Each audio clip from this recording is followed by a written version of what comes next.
nombre es Malarosa de Hernán Rivera Letelier. Capítulo 10. Mientras veía a su padre ser enterrado, mientras veía cómo se iba cubriendo de tierra, mientras la tierra lo envolvía por arriba, por abajo, por los cuatro costados. Mientras sentía que sus propios ojos se iban llenando también de tierra, que su boca, que sus narices, que su corazón de niña se llenaban de esa tierra seca, áspera, salada. Mientras entendía que nunca más su padre iba a poder salir desde el fondo de esa fosa, solo 4 palabras bullían en su interior, sordas, opacas, como llenas también de tierra. Mi padre ha muerto. Y porque su padre había muerto pedía silencio. Que enmudecieran las voces, que callaran su silbido las locomotoras, que los burdeles apagaran la música, que los cerros propagaran su silencio mineral y la pampa entera guardara luto, que dejara de blanquear el salitre, que parara de reír el sol con su diente de oro, que dejaran de crujir las piedras, que alguien cubriera los espejismos con un paño, por favor, Diosito lindo. Mi padre ha muerto. Y porque él era la redondela de su horizonte, como antes lo fue el ruedo del vestido de su madre, ahora, con su ausencia, todo se le ensanchaba, se le desbordaba, se le hacía inabarcable, y ella se quedaba sola en este mundo sin orillas. Cara a cara con la muerte. De vuelta del cementerio, Malarosa caminaba flanqueada por Morgano y su amiga Margot. Ambos trataban de consolarla con el arsenal de frases y expresiones dichas y oídas en cada uno de los funerales a los que habían asistido en sus vidas. Ambos hacían hincapié, sobre todo, en que no debía pensar que se quedaba sola en el mundo, de ninguna manera, pues aquí estaban ellos, sus amigos, para protegerla y cuidar de ella. De los dos, Morgano era el que más hablaba. Aunque Malarosa aún no había derramado una sola lágrima de duelo, el bailarín de Charleston no dejaba de abrazarla y consolarla con sus relamidas locuciones de cura de campo. Que su papito estaba descansando en el cielo. Que seguramente ya se hallaba sentado a la diestra del Padre Eterno. Que allá, junto al Tata Dios, se hallaba mucho mejor que en este valle de lágrimas. ¿Verdad que sí, Margot? Y Margot, abrazándola ahora a ella y acentuando melindrosamente su vocecita de muñeca consentida, decía que sí, amiguita mía, que por cierto, que era la purita verdad lo que decía Morga. Malarosa, más impávida que nunca, oía y callaba. Sus ojos transparentes parecían no ver. Su mirada parecía haberse vuelto hacia adentro, como la de los ciegos. Sin embargo, en un instante, cerca ya de las primeras casas, mientras caminaban en silencio y el viento le daba suavemente en la cara, comenzó a hablar bajito, como bisbiseando.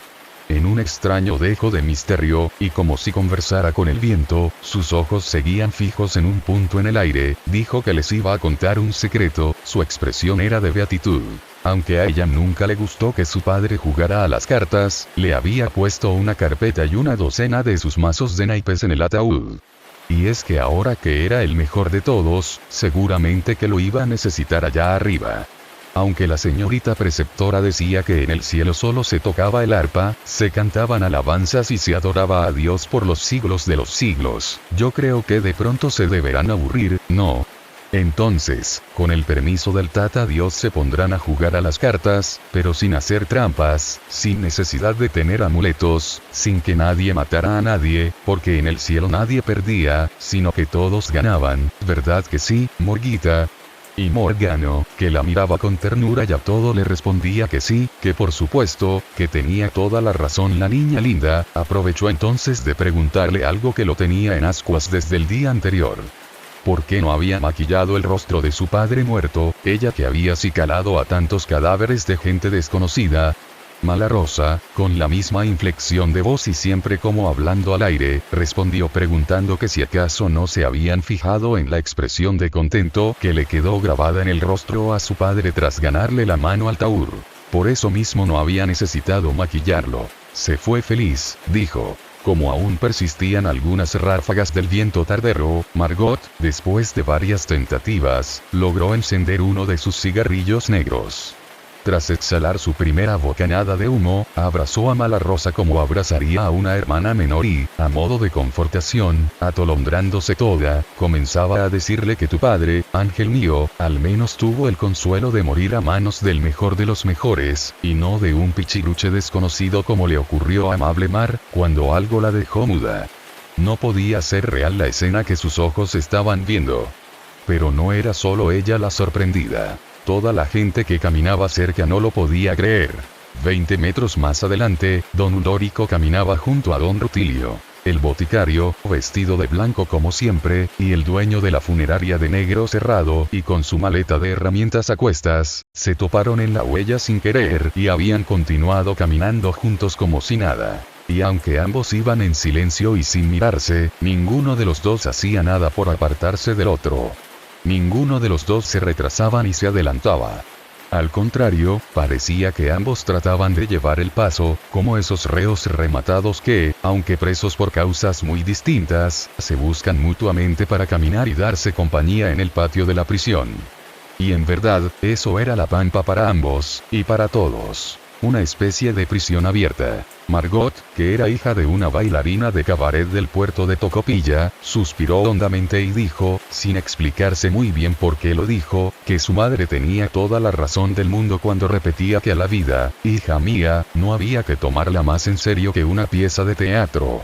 Pero tampoco menos, acotó Morgano, reflexivo. Atrás, al final de la deshilachada procesión de gente, moviéndose lento a causa de su costilla rota, venía Oliverio Trébol. El peleador había asistido al funeral casi escondidas y se conformó con mirar a la niña solo desde lejos. Y es que aún se sentía culpable de la muerte de su amigo. Él debería haber estado en el burdel esa mañana para defenderlo. Ahora, Malarosa se quedaba sola en el mundo. Sentía pena por esa pobre niña. Él en unos días más se iba del pueblo y ella quedaría en completo desabrigo. A ratos, primero en el velorio y luego en el camposanto, tuvo ganas de acercarse a darle las condolencias. Pero se contuvo. Seguramente, la niña aún estaría resentida con él por el golpe propinado a su padre.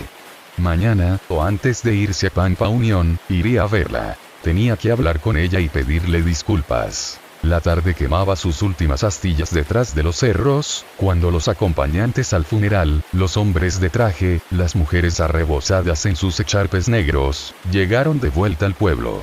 Los faroles de gas del alumbrado público aún no se encendían y el crepúsculo empavonaba de oro las caláminas de los techos, dándole al pueblo un halo fantasmagórico. La gente se dispersó rápidamente, cada cual a su casa, y las calles volvieron a quedar vacías, tal como se veían en el último tiempo. Las prostitutas, arremolinadas en torno a Imperio Zenobia, también vestidas de luto, se fueron directo al burdel. Había que mudarse de ropa y cambiar esa cara de dolientes, niñitas, dijo la madame.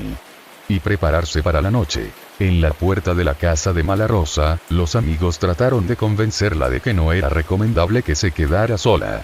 Aunque se sabía que el asesino de su padre había escapado en el Forte hacia la estación Catalina, amenazando e hiriendo al dueño del auto, seguramente para abordar el tren hacia el sur, y ya se había dado aviso por telégrafo a la policía de toda la provincia, de todas maneras era mejor que se fuera con ellos a El Poncho Roto. Por lo pronto a tomar el té, querida, dijo Margot. Malarosa les agradeció la invitación, pero por ahora prefería quedarse en su casa. Quería estar sola.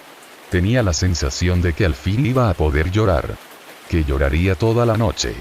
Antes de entrar, cuando ya se despedía, le dijo a Margot si le podía hacer una pregunta. ¿Tú te llamas Margarita? Margot demoró un tanto en comprender. Lamento decepcionarte, querida, le dijo sonriendo, pero Margot es mi nombre verdadero. Luego, dando una mirada cómplice a Morgano, dijo que lo único cierto de la letra del tango que cantaba el pianista del burdel era ese verso que decía, y lo entonó imitando el histrionismo arrabalero del músico. Vos rodaste por tu culpa, y no fue inocentemente. Y no se quisiera ir con nosotras a Antofagasta, amigo Olivo, dijo Imperio Zenobia, iluminada de pronto por la escena que acababa de presenciar. Era la segunda noche después del funeral de Saladino Robles. Oliverio Trébol había llegado a El Poncho Roto unos minutos antes de que comenzara el espectáculo de Morgana, la flor azul del desierto. Aunque en el rostro aún se le notaban las marcas de su última pelea, y apenas se podía mover por la venda que ceñía completamente su torso, se había bañado, perfumado y vestido con su mejor traje de parada. No iba al burdel desde antes de su pelea con el pulpero Santos Torrealba. Se extrañó de que hubiera tan pocos parroquianos. Apenas media docena de los habituales y un grupo de mineros borrachos en una de las mesas del fondo. En su mesa de siempre volvió a extrañarse. El piano ya no estaba. En el escenario solo 4 músicos acompañaban el número de baile. Con la música disminuida, algunas luces apagadas y la ausencia de clientes, Oliverio Trébol tuvo la sensación amarga de que el pueblo comenzaba a fantasmarse irremediablemente. Esperó a que Morgano terminara su número de baile, durante el cual no recibió siquiera una miradita de parte del bailarín, y apenas terminó, le mandó a decir que, por favor, viniera a verlo. Necesitaba hablar con él. Era urgente. Morgano llegó a la mesa aún ataviada con su traje de mujer, sus guantes hasta el codo y su peluca platinada. Se sentó sin saludarlo. Con un delicado gesto de desgano, extrajo su boquilla de cristal desde el escote, le puso un cigarrillo, lo encendió y, mirando al techo, exhaló una bocanada de humo que la rodeó como un halo azul. Su indiferencia era de un histrionismo exquisito. Oliverio Trébol, cortado por su actitud indolente, el vuelo de sus pestañas postizas lo enervaba, le dijo que venía a despedirse. En 2 días más se marchaba del pueblo. Morgano, en un dejo de abulia digno de la mejor actriz de cine mudo, dejó pasar un momento sin hablar, se miró las uñas, se ordenó un rizo de su peluca platinada, se arregló el escote de su estrecho vestido de satén y, al final, sin mirarlo, hablando en un tono de fastidio total, dijo que su partida no era novedad para nadie, que ya todo el mundo sabía que el caballerito se iba a Pampa Unión. Además, por si no se acordaba, él mismo se lo había dicho la otra vez. Por lo tanto, no veía la necesidad de haberse molestado en venir al local. El peleador tomó un sorbo de cerveza, se limpió los labios con el dorso de la mano y le dijo que lo perdonara por lo ocurrido la otra tarde en la pensión. Ahora se daba cuenta de que había sido muy duro. Es que él siempre había sentido que el finado Saladino era como un hermano. Y le contó algo que no debería contarte, Morguita, pero Malva Martina, la mujer de su amigo, antes de caer enferma lo engañaba con uno y con otro, y él nunca lo supo. Nunca supo que su bella mujercita, aunque muy trabajadora, era de esas hembras que no se peinaban para un solo hombre, tanto así que él mismo pudo haberlo traicionado muchas veces con ella. Sin embargo, nunca quiso hacerlo.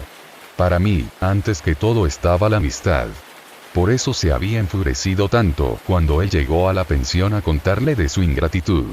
Y acercando más su silla hacia el bailarín, le tomó la mano disimuladamente por debajo de la mesa y le dijo que ahora venía a despedirse y a pedirle disculpas. No quiero irme enojado contigo, le dijo. Morgano lo miró de soslayo. Sintió que los ojos de su peleador tenían esa profundidad de los que acaban de llorar. Y se emocionó. Además, dijo Oliverio Trébol sin soltarle la mano, para que él lo supiera, ya no se iba a Pampa Unión. Era peligroso, la policía del pueblo lo podía tomar preso por la muerte del púgil. Pero no era solo por eso que había desistido de irse a ese pueblo. Lo que pasa es que ya no quiero seguir peleando, dijo. Morgano cruzó las piernas en un movimiento lleno de sensualidad, se untó los dedos con saliva y se arregló un punto de la media. Luego volvió el rostro y mirándolo de frente por primera vez, apretándole la mano por debajo de la mesa, le preguntó que para dónde se iba entonces, si se puede saber, claro. Creo que me iré a Antofagasta, dijo turbado el peleador. Aunque las cosas por allá no estaban muy bien en cuanto a trabajo, ya se las arreglaría de alguna manera. Justo en ese momento fue que Imperio Zenobia llegó a la mesa a urgir a Morgano para que se cambiara de ropa y atendiera a los clientes, y alcanzó a oír lo último de la conversación. Así que se va a Antofagasta, amigo Olivo. Así es, doña, este pueblo ya no da para más. Y me lo dice a mí, mijito, por Dios, dijo la madame. Si es solo cuestión de mirar la clasecita de clientes que van quedando en este pueblo maldito. Incluso corre la bulla de que el tren ya no pasará más, dijo Oliverio Trébol. Sí, yo también he oído algo, dijo Imperio Zenobia. Eso ya sería la muerte definitiva de Yungay. ¿Cómo será la de todos los pueblos del desierto?, presagió Oliverio Trébol. Cuando Morgano, molesto por la intromisión de su patrona, se estaba incorporando para ir a cambiarse, uno de los borrachos del fondo, un minero que hacía rato estaba formando bataola, se le acercó por la espalda y quiso manosearlo. Quiero ver si es mujer de verdad, dijo baboseante. Morgano trató de deshacerse de su abrazo, pero el borracho era de corpulencia respetable, y en el forcejeo pasaron a llevar una mesa, causando un estropicio de copas, botellas y jarrones. Oliverio Trébol se paró y, sin decir nada, simplemente agarró al borracho por el pellejo del culo, los amarreó en el aire y lo fue a dejar de patitas en la calle. «Y eso que tiene una costilla rota», le comentó Morgano a la madame, lleno de orgullo. Allí fue que Imperio Zenobia se iluminó y pensó que el Volastriste sería el matón ideal de su nueva casa en el puerto. Y le ofreció irse con ellas. «¿Y no se quisiera ir con nosotras a Antofagasta, amigo Olivo?», le confidenció que pronto se irían con monos y petacas. Ya estaba enviando algunas cosas en el tren y, por si él no se había dado cuenta, lo último embarcado había sido el piano. Lo que ella necesitaba, dijo admirando su envergadura, era un hombre fornido como usted, pues, hijo, para que mantuviera el orden en el local adquirido en plena calle Bellavista, el barrio más bohemio de la ciudad. Su local iba a ser el mejor de todos. Allí no le faltaría nada al amigo Oliva. Tendría sueldo, comida y cama asegurada. Y además, hijo, le guiñó un ojo a la madame, por si fuera poco, estaría cerca de Morga. 3 días después del funeral de su padre, justo cuando se celebraba a los santos inocentes, Malarosa se apareció por el poncho roto. Eran las 7 de la tarde. En una mesa del salón principal, rodeadas de tarros de engrudo, tijeras y pliegos de papel de seda, se hallaban la madame y algunas de sus asiladas, todas desgreñadas y aún en bata de levantarse, confeccionando los florones y las guirnaldas de pared a pared con que adornarían el local para la fiesta de Año Nuevo. Cuando la niña entró al salón, las mujeres se llevaron 3 sorpresas en un instante. La primera, ver a Malarosa ya no enfundada en su memeluco de hombre, sino luciendo un vestido de campana y un peinado de mujer grande. La segunda, que traía un espejo de medio cuerpo cargado a duras penas sobre su cabeza. Y la tercera, que las dejó a todas turulatas, vino cuando la niña, tras bajar el espejo y dejarlo delicadamente arrimado a una pared, se acercó a la mesa y, mirando directo a los ojos de Imperio Zenobia, dijo, a boca de jarro: «Quiero entrar de puta». Los últimos 3 días se los había pasado encerrada en su casa, sin salir y sin comer. La primera noche, luego del entierro de su padre, había llorado todo lo que tenía que llorar y al día siguiente se sentía como pisando en el aire. Así deben sentirse los habitantes de un espejismo, pensaba. La segunda noche durmió como un pajarito y al despertar, temprano por la mañana, recordó que había soñado con su padre. En vida casi nunca soñó con él. En el sueño lo veía sentado en su viejo sillón de cuero, completamente desnudo, mezclando las cartas de un naipe con figuras que ella nunca había visto. No eran ni picas, ni tréboles, ni diamantes, ni corazones. Más bien parecían dedos, uñas, huesitos, falanges. Luego se daba cuenta de que su padre no estaba desnudo, sino que llevaba la cotona de saco harinero y el pantalón encallapado de cuando trabajaba en San Gregorio. Los rayos de sol entrando por los agujeros de las caláminas del techo lo atravesaban dulcemente, como si él también fuera pura luz. Tras barajar las cartas, las ponía en el piso y la llamaba a ella para que cortara. «Corta, malita», le decía. Ella, como tantas veces se lo había repetido en vida, le respondía que no, papá, que no quería aprender a jugar, cuántas veces tenía que decírselo. «Vamos, malita, corta», insistía él, con una expresión de tristeza que ella no pudo soportar. Y cortaba. Entonces su padre, sonriendo de una manera muy linda, tomaba el mazo de naipes, lo lanzaba al aire en un pase de mago y en el aire las 52 cartas se convertían en 52 pajaritos de colores que revoloteaban trinando por el interior de la casa mientras ella, loca de alegría, saltaba tratando de atraparlos con su gorra. Ese día, luego de lavarse las manos y la cara, cosa que no había hecho desde el día antes que mataran a su padre, se puso uno de los 2 vestiditos de popelina que tenía para ir a la escuela, eligió el de lunares azules, que era el más vueludo, y luego se puso a preparar caramelos de azúcar quemada, tal como le había enseñado la preceptora. No sentía hambre ni sed. Solo tenía ganas de que llegara la tarde para ir donde tenía que ir. Se sentía como en estado de gracia. Ya sabía perfectamente lo que haría, lo que quería hacer por el resto de su vida. cuando el aire de la casa estaba todo impregnado del aroma empalagoso del azúcar quemada, y ella se echaba a la boca, aún caliente, el primer trozo de caramelo, golpearon a la puerta. Pensó que eran Morgano y Margot, que de nuevo venían a ver cómo estaba, o si necesitaba algo, como habían hecho un par de veces el día anterior. Pero luego oyó la voz del niño de la bicicleta azul que la llamaba por su nombre. Lo hizo entrar. El niño no sabía nada de la muerte de su padre. El día que la llevó en la bicicleta, luego de dejarla en la puerta de El Poncho Roto, se tuvo que volver a todo chancho a San Gregorio. Realmente conmocionado por la noticia, no hallaba qué decirle cuando la abrazó para darle las condolencias. Ella lo invitó a comer caramelo. Era todo lo que tenía de almuerzo. Sentados a la mesa, frente a un pocillo de porcelana lleno de láminas de caramelo, casi no hablaron. Él, visiblemente inquieto, no podía dejar de mirarla. Con ese vestido de mujer y sin su gorra se veía distinta. Lo único que contó el niño fue que el repuesto de la máquina peliculera aún no llegaba, y por lo tanto tenía todo el día libre para ir y venir en su bicicleta. Malarosa le preguntó por la salud del caballero don Lucindo, el operador del cine.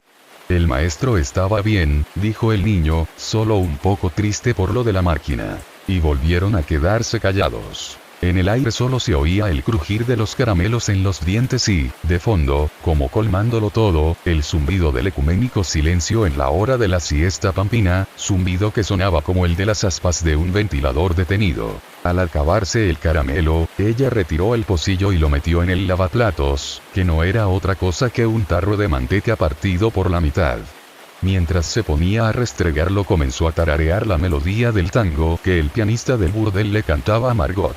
El niño le dijo, extrañado, que no la veía muy triste.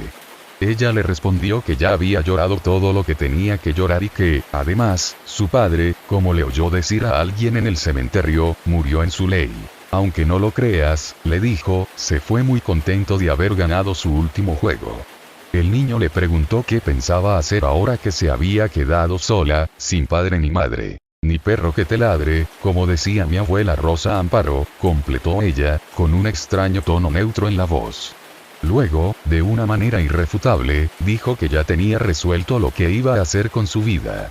Lo había decidido en todo este tiempo que pasó sola en casa. Pero aún no se lo podía contar. El niño, en un momento, sin saber mucho qué hacer ni qué decir, le ofreció llevarla al cementerio a ver a su padre.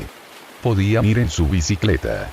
Malarosa dijo que ya lo había conversado todo con su padre en estos 3 días, y que, justamente anoche, él le había respondido con un sueño. Y como en el sueño había pajaritos, me parece que está de acuerdo.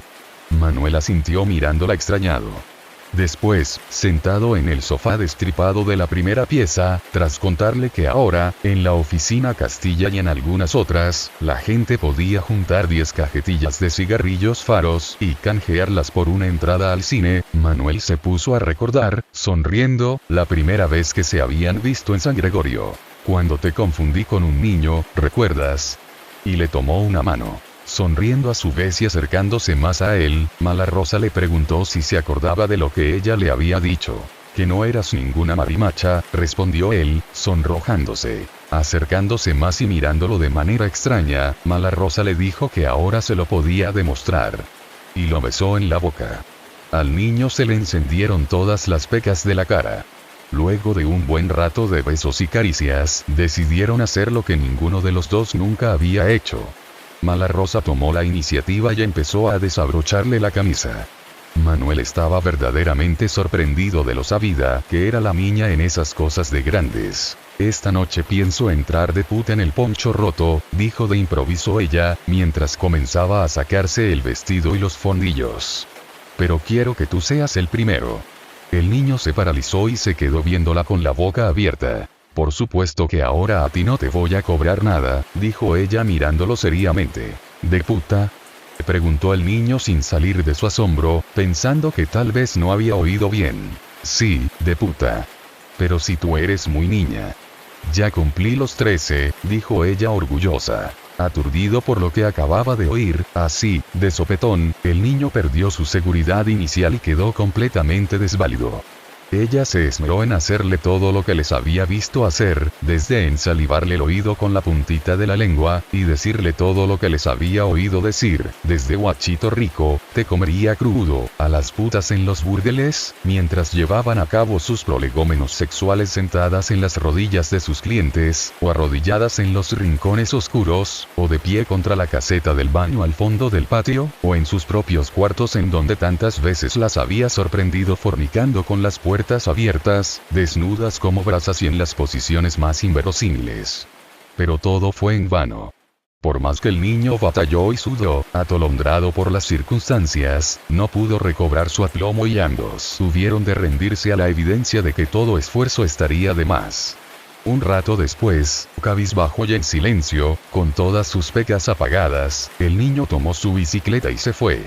Malarosa se despidió con un abrazo, pero tampoco dijo nada. Un incierto sentimiento de culpa la invadió por el resto del día. Más tarde, peinándose morosamente ante el espejo, dejándose todo el pelo hacia un lado de la cara, tal como hacía su madre a escondidas, así se peinan las artistas, hija, le decía ella sonriendo nostálgicamente, Malarosa se preguntaba qué habría hecho mal con Manuel, por qué no habría resultado, si cuando ella espiaba a las parejas machiembradas en los burdeles parecía ser tan fácil y hacedero. Cuando al atardecer salió en dirección a El Poncho Roto, todavía iba preocupada. Tal vez ella no servía para puta. La noche de Año Nuevo, todo el mundo en el burdel estaba inquieto por el estreno de Malarosa. Imperio Zenobia había dejado el ritual de su iniciación para después de los abrazos y los brindis con champán. Y, como era supersticiosa, los abrazos y los brindis con champán los postergó para después de la vuelta a la manzana con una maleta en la mano que, por orden suya, tuvieron que dar todas las mujeres de la casa, ella adelante, para asegurarse de que su próximo viaje no se les aguará. Aunque Malarosa quería comenzar a ejercer el mismo día de su llegada al Poncho Roto, la madame optó por elegir la noche del 31 de diciembre, más que por obvias razones de cábala, año nuevo, vida nueva, por tener algo más de tiempo para que la niña pudiera aprender algunos trucos y malicias de la profesión. Una puta no se formaba de la noche a la mañana, pues, criatura, por Dios. Este era un oficio que llevaba toda la vida aprenderlo. Además, por su edad, había que comenzar a mover los santos en la corte para conseguirle papeles falsos. En el puerto la cosa no andaba tan al lote como aquí, y ella quería regentar una casa con todas las de la ley. De modo que en los 3 días pasados en el burdel, Imperio Zenobia y las prostitutas en pleno se esmeraron en instruirla y aleccionarla sobre el mejor modo de manejar, embelezar y satisfacer a un macho hambriento.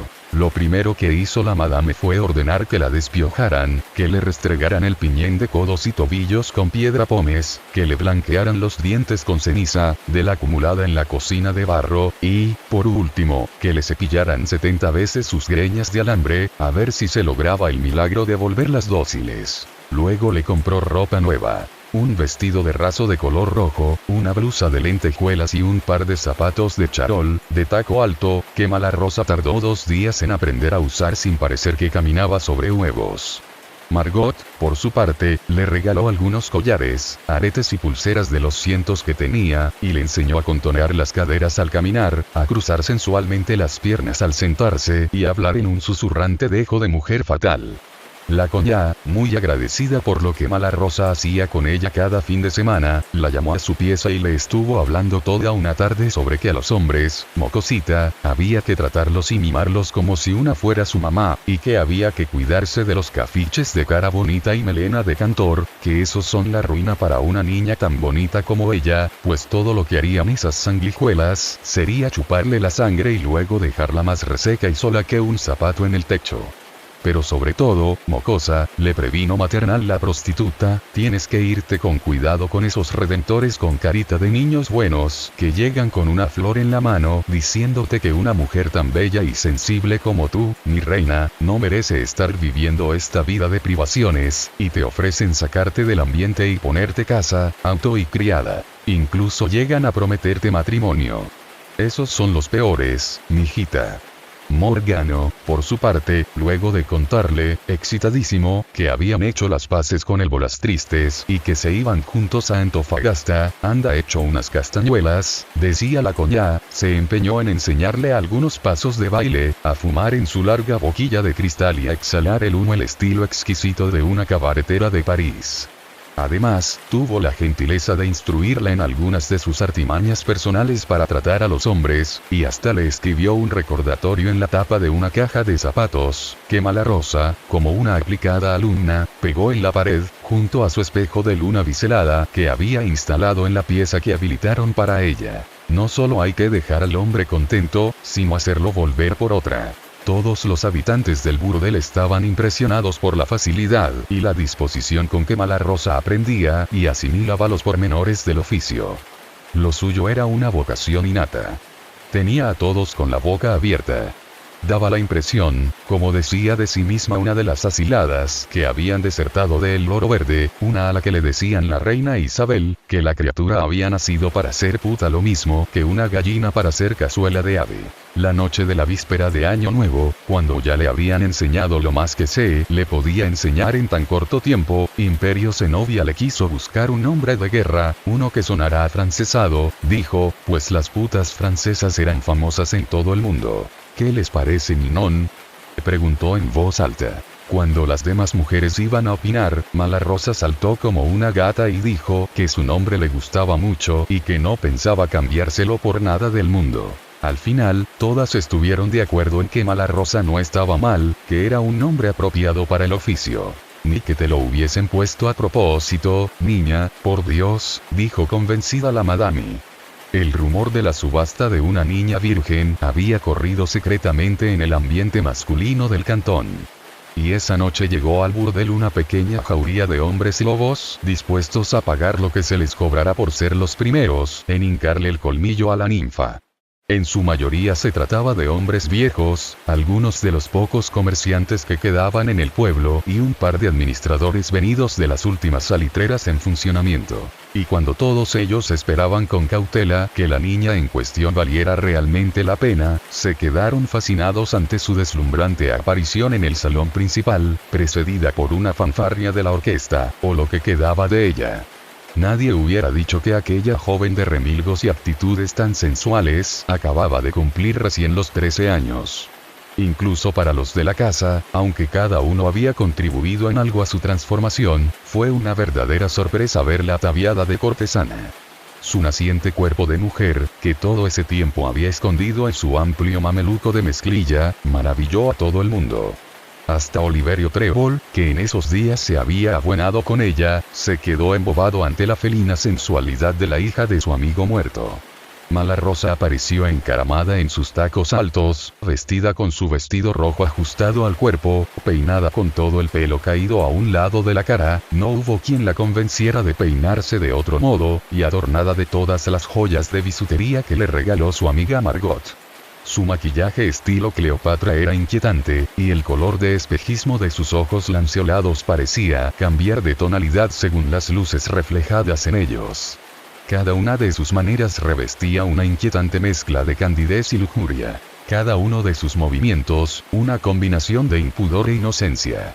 A la hora de perfumarse, algunas prostitutas le ofrecieron generosamente sus personales frasquitos de perfumes, nacionales e importados. Y aunque la lujuria, una de las mujeres más solicitadas del burdel, le aconsejó que no perdiera el tiempo usando esas pestilencias químicas y que hiciera como ella. Que se untara los lóbulos de las orejas con unas gotitas de su propio flujo vaginal, que eso volvía locos a los hombres. Malarosa, un tanto anonadada, dijo que tal vez más adelante, pero que ahora solo quería ponerse un perfume rico. Y, luego de oler cada frasquito ofrecido, se quedó con uno que se llamaba Flores del Campo, aunque no lo eligió tanto por su aroma, sino porque intuyó al instante que, inspirada por el nombre, ese mismo habría elegido su madre. De modo que en su paso hacia el salón Lujuria, donde se llevaría a efecto la subasta de sus doncelles, junto al tintineo de sus abalorios, fue dejando una oleaginosa estela de fragancia que los machos presentes, casi aullando de lascivia, ventearon como el llamado de una hembra en celo. Uno de los clientes que aguardaba con más ansiedad el comienzo de la subasta era don Undórico. Anticipándose a los demás interesados, el fabricante de ataúdes ya había apalabrado a la madame, y había hecho una oferta inmejorable. Sin embargo, cuando estaba por comenzar la licitación, Malarosa descendió de la pequeña tarima en donde la habían puesto como a un animal en exposición, miró en abanico a la decena de pretendientes y, con una seguridad pasmosa, se dirigió a la madame para decirle que ella ya había elegido al hombre con quien se acostaría. Y ante el asombro y la expectación de todos, ahora mirando a la madame, dijo resuelta: con el caballero vendedor de pájaros. Por unos instantes, Imperio Zenobia se quedó como alelada.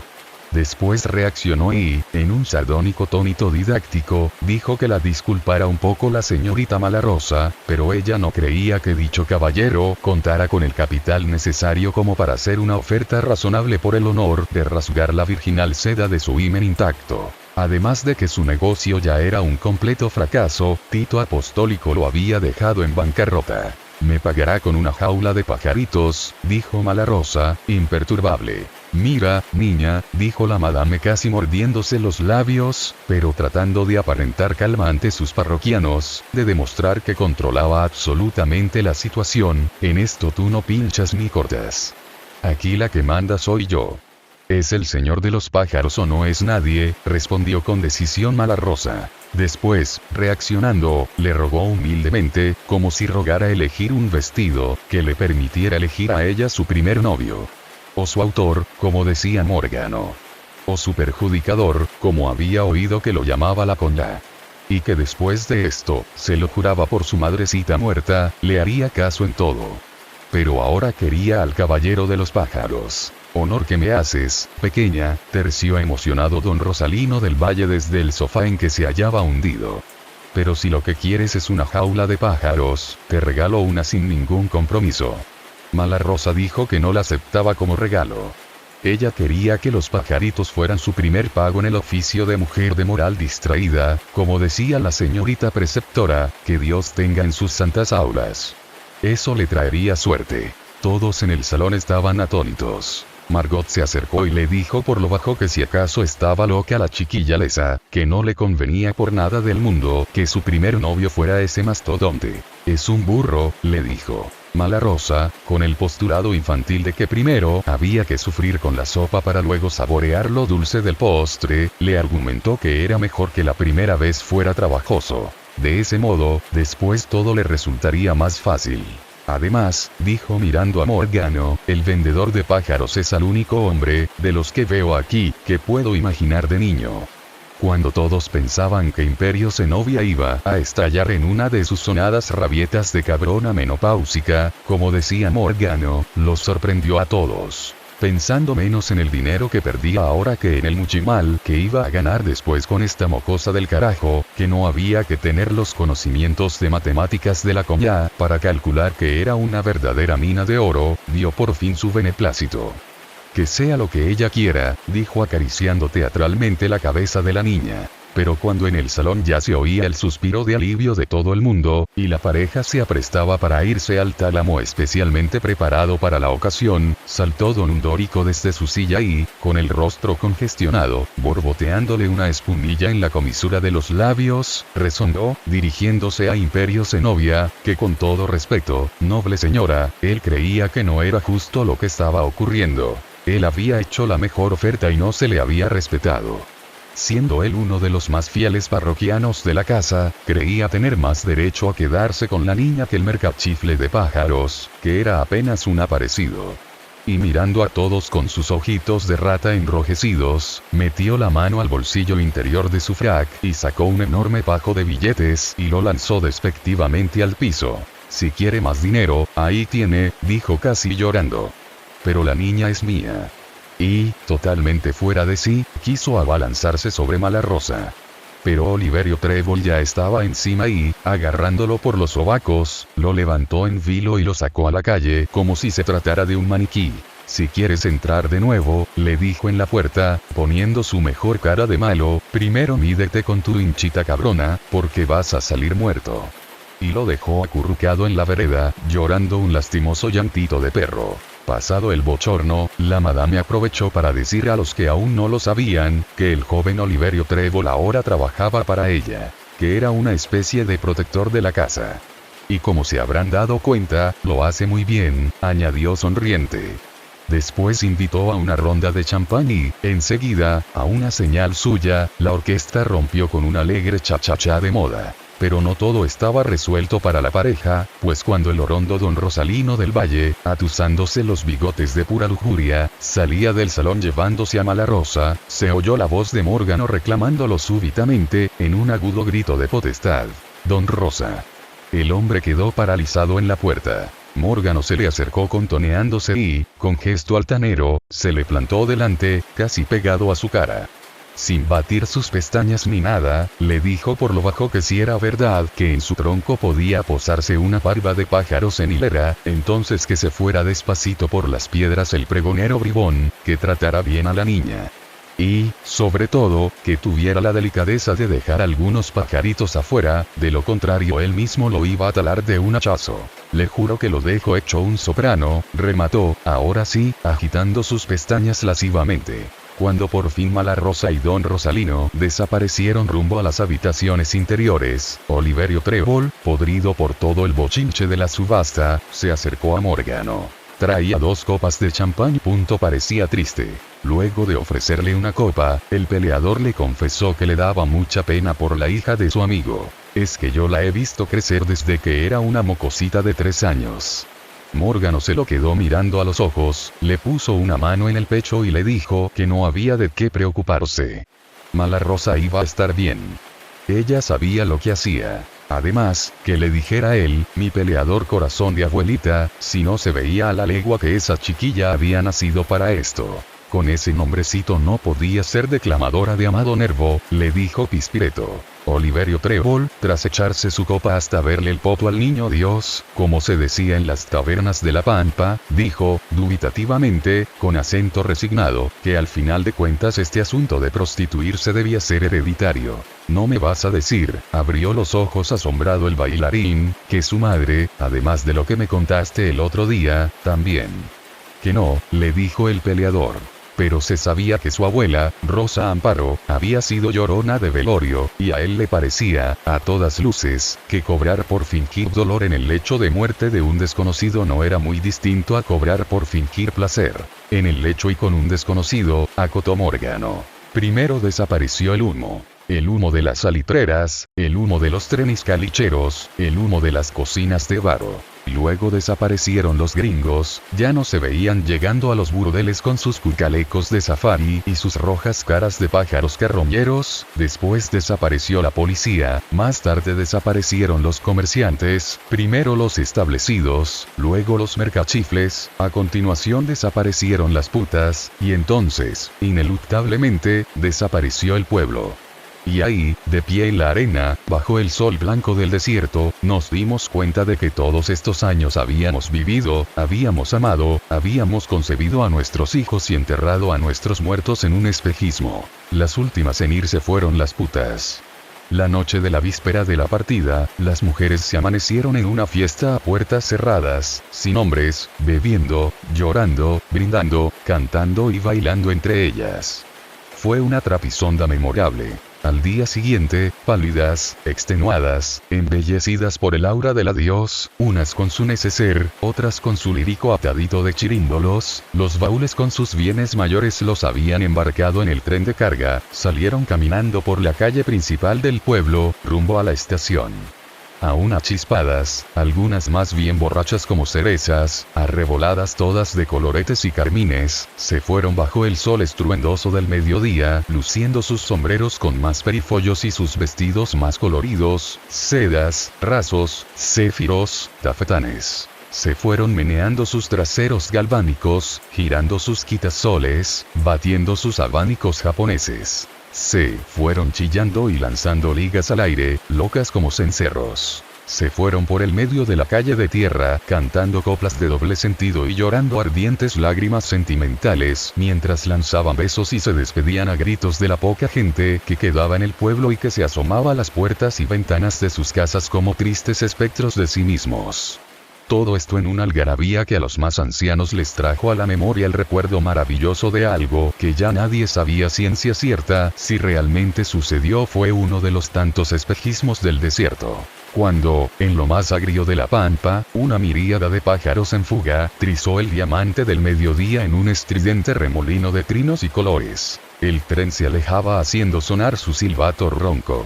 Malarosa, con la cara pegada al vidrio de la ventanilla, veía como el pueblo de Yungay, disuelto en la reverberación de las arenas ardientes, parecía azularse a lo lejos, traslucirse, evaporarse. Desaparecer en el aire. Adelante, más allá de los cerros, presentía el mar volando como un pájaro.